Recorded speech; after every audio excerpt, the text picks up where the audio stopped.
बच्चों, आज हम लोग नए टॉपिक पर अपनी पढ़ाई को आगे बढ़ाएंगे। आज हम जो टॉपिक लिए हैं वह है सुपोषण, कुपोषण एवं अपोषण, good nutrition, malnutrition and undernutrition. सुपोषण, ये तो हम सब जानते हैं कि अगर हमारा स्वास्थ्य अच्छा है, हम बिल्कुल चुस्त फुर्त निरोग हैं, तो इसका मतलब है कि हम सुपोषित हैं। हमारा कार्य करने में मन नहीं लग रहा, हम हरदम सुस्त, आलसी और बीमार की तरह अपने आप को प्रदर्शित कर रहे हैं, या ऐसा हमारी शारीरिक स्थिति है, तो यह कुपोषण है। तो हम सुपोषण की ही बात करते हैं।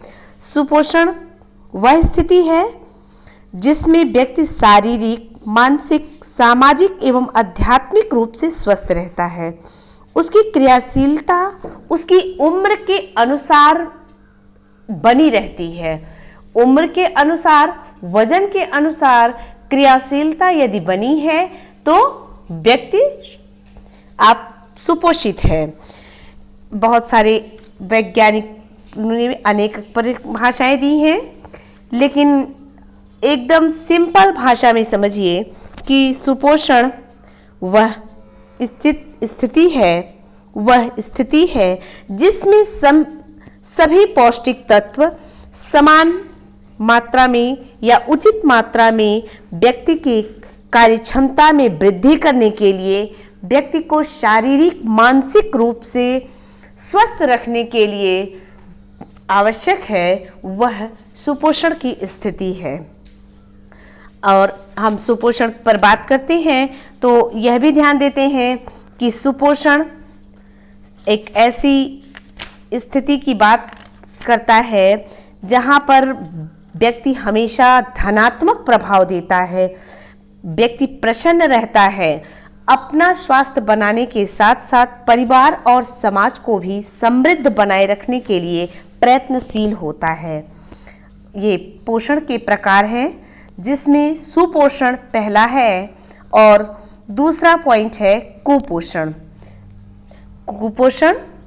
कुपोषण की बात करें तो कुपोषण का मतलब ही है कि इसमें हमें उचित पोषण नहीं मिला है, संतुलित आहार नहीं मिला है।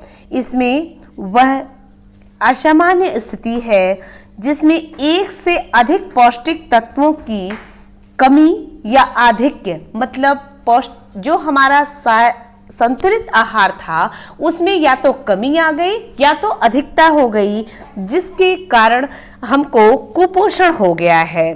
कुपोषण में एक आता है अपर्याप्त पोषण। अपर्याप्त पोषण की बात करते हैं तो यहाँ पर हम ऐसे पौष्टिक तत्वों की बात कर रहे हैं जिसमें हमारे भोजन में कोई एक पौष्टिक तत्व या दो पौष्टिक तत्व या तीन पौष्टिक तत्वों की कमी या अधिकता हो जाती है। इसे अपोषण कहते हैं। यह किसी भी व्यक्ति के शारीरिक स्वास्थ्य को बनाए रखने के लिए बहुत उचित है, बहुत अनिवार्य है। अब हम बात करते हैं सुपोषण के लक्षण की। जब व्यक्ति स्वस्थ होगा शारीरिक रूप से, मानसिक रूप से, तो वह एकदम प्रसन्न होगा, कार्य अच्छे तरीके से करेगा। सुपोषित व्यक्ति की त्वचा सुंदर होती है, दाग धब्बेदार होती है, दांत मसूड़े स्वस्थ होते हैं, त्वचा चमकदार होती है, बाल लंबे और चिकने होते हैं, व्यक्ति बार बार बीमार नहीं पड़ता, श्वास दुर्गंध रहित होती है। लेकिन कुपोषित व्यक्ति के जितने भी लक्षण, सिम्टम्स हैं, सब इसके विपरीत होते हैं। उसमें पेट बाहर निकला होता है, स्वभाव में चिड़चिड़ापन होता है, आलस्य, बेचैनी, क्रोध, पाचन संस्थान, नाड़ी संस्थान, ये सभी इनके प्रभावित होते रहते हैं। ये कुपोषण के लक्षण हैं। और अब हम बात करते हैं कुपोषित या कुपोषण होने के क्या कारण हैं। भारत में कुपोषण बहुत अधिक मात्रा में है। आप ध्यान दीजिए, बहुत सारे बच्चे जो माता के गर्भ से जन्म लेते हैं और शैशवावस्था बाल्यावस्था तक कुपोषित होने के कारण मृत्यु को प्राप्त कर लेते हैं या काल के गाल में समा जाते हैं। इसका प्रमुख कारण है कुपोषण। कुपोषण का मुख्य कारण है, जिसके भारत में तो मुख्य कारण है गरीबी, जनसंख्या वृद्धि, बेरोजगारी, भंडारण की असुविधा, अज्ञानता, शिक्षा का अभाव, भोजन की अपर्याप्त पूर्ति, वितरण नीति। ये सारे कारण हमारे भारत में ही नहीं अन्य देशों में भी कुपोषण की स्थिति पैदा करते हैं। लेकिन भारत में कुपोषण की स्थिति तो बहुत ज़्यादा प्रभावित करती है, क्योंकि हमें यही नहीं पता है कि क्या खाने से या किस वस्तु को या किस भोज्य पदार्थ को कितनी मात्रा में लेने पर हम कुपोषण की स्थिति से बच सकते हैं। जैसे भारत में बच्चे अधिकतर PEM प्रोटीन एनर्जी माल न्यूट्रिशन नामक बीमारी से प्रभावित होते हैं। इसका मुख्य कारण है कि भोजन में उचित समानुपात मात्रा में उनको पौष्टिक तत्वों की प्राप्ति न होना। इसके लिए उन्हें वही एकदम सिंपल सा चीज़ है कि उन्हें बैलेंस डाइट, संतुलित आहार दिया जाए, जिससे उन्हें कुपोषण की स्थिति से बचाया जा सके। अच्छा, कुपोषण से बहुत सारी परेशानियां उत्पन्न होती हैं, बहुत सारे रोग भी उत्पन्न होते हैं। अतिभार है, मोटापा है, स्कर्वी है, बेरी है, रिकेट्स है, मेरास्मस है, क्वाशियोरकर है, हाइपरटेंशन है, ऑस्टियोमलेशिया है, रतौंधी है। बहुत इतने रोग हैं कुपोषण से कि ये किसी भी अवस्था में किसी भी बच्चे को हो सकता है।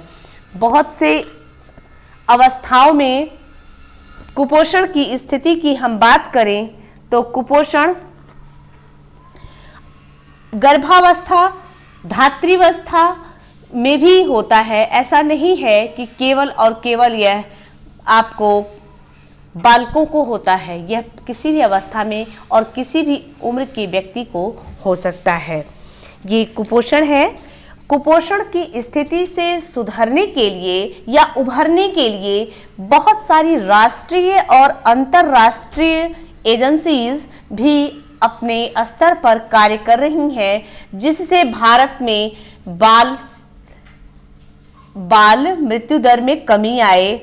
ये बहुत अधिक प्रयास में है, जिसमें प्रमुख रूप से WHO, यूनिसेफ, केयर, ये सारी एजेंसियां हैं जो लगी हुई हैं और अपने रूप से बहुत अधिक प्रयासरत है कि हम इसमें ज़्यादा से ज़्यादा रूप में सफलता प्राप्त करें और कम से कम व्यक्ति कुपोषित हो। बच्चों, ये पोषण, सुपोषण और अपोषण की स्थिति केवल और केवल बैलेंस डाइट यानी संतुलित भोजन से ही दूर की जा सकती है। Thank you.